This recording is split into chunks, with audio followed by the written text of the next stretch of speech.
Isinagawa ng Agricultural Training Institute Regional Training Center 2 o ATI-RTC2 katuwang ang DA National Organic Agriculture Program, ang OA Level Up Capability Building for Local Government Units on Organic Agriculture sa ATI-RTC2 San Mateo, Isabela na dinaluhan ng 20 agricultural extension workers mula sa iba't ibang lokal na pamahalaan sa rehiyon noong Marso 23 hanggang 27 taong kasalukuyan. Layunin ng nasabing pagsasanay na palakasin ang kakayahan ng mga agricultural extension workers sa implementasyon ng kababaihan at kabataan para sa kalusugan, kalikasan at kabuhayan o 5Ks program na nakatuon sa pagpapalaganap ng organic agriculture bilang mahalagang estratehiya para sa sustainableng produksyon ng pagkain at pangangalaga sa kalikasan.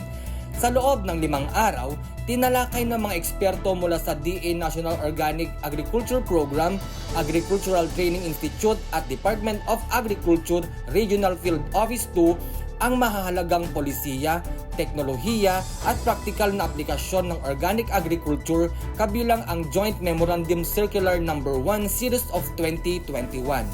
Naging sentro rin ng pagsasanay ang mga hands-on na aktibidad gaya ng paggawa ng organic concoction, pagsusuri sa viability ng communal organic gardens at pagbuo ng simpleng financial statements para sa farm enterprises.